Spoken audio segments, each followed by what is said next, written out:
Time now for a look at the day's business news with Cole Stangler. Good to see you, Cole. You're starting out with China's biggest ride-hailing company filing to go public on Wall Street. Yeah, that's right. It could ultimately be one of the biggest IPOs of the year. The firm Didi Chuxing counts nearly 500 million users and more than 10 million drivers, but perhaps best known for acquiring Uber's business in China back in 2016. With the rebound in travel, Didi could reportedly be valued at around $100 billion.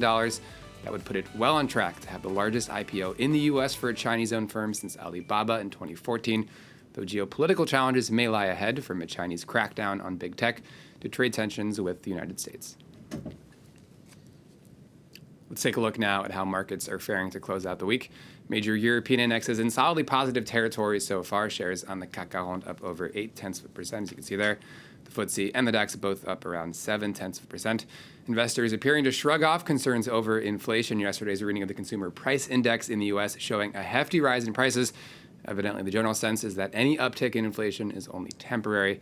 Oil futures, meanwhile, poised for a third straight week of gains. You can see there, benchmark Brent crude trading just under $73 a barrel. As the International Energy Agency issued its monthly review of the market today, it expects oil demand to keep rising and to hit pre-pandemic levels by the end of next year. Next up, at the G7 summit, countries are expected to agree to provide 1 billion doses in COVID vaccines worldwide by 2023, designed to help close the vaccine gap between rich and poor countries. Some, though, say the G7 could take another step to improve vaccine access, suspend intellectual property rights on COVID shots to boost production in the global south. Emmanuel Maxwell reports on the debate and how it's evolving. Drawing lines in the sand, activists welcomed G7 leaders to Cornwall with a message: waive intellectual property rights over COVID-19 vaccines. We need billions and billions of vaccines, and these handful of pharmaceutical companies who own the vaccines and the patents cannot produce enough for everyone. So everyone is waiting to see what is the position of Angela Merkel and Boris Johnson. Will they continue to protect the patents and the profits of the big pharma, or will they agree with the rest of the world to share the vaccine and save lives? As the gulf in the vaccine rollouts grows between rich and poor countries, pressure is mounting on G7 leaders to do more. As one of the world's biggest pharmaceutical manufacturers, Germany is sticking to its opposition on an IP waiver. Britain has also voiced doubts that a waiver would actually help increase supplies, which are also constrained by shortages of components and a lack of manufacturing capabilities. But the tide has been turning since Joe Biden threw his support behind the initiative last month. On Thursday, Emmanuel Macron said that he would propose a limited easing of IP rules. There is no great innovation if there is no just retribution of intellectual property. But the nature and scale of the profits made today justify that the countries that can afford it, in a clearly outlined number of cases and during the epidemic's peak, work and advance towards those derogations to intellectual property rights. Talks are expected to heat up over the next few weeks as the World Trade Organization negotiates a proposal for patent waivers submitted by India and South Africa. An agreement, though, would require the consensus backing of all 164 members. Now to Cuba, where authorities say they're temporarily suspending new cash deposits in U.S. dollars.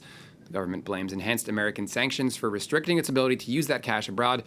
According to the vice president of the central bank, more than 20 banks have stopped processing transactions involving Cuba.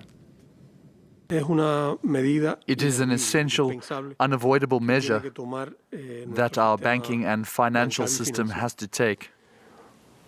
There is no way to avoid taking it, and it is a measure that is also motivated by the economic blockade of the United States.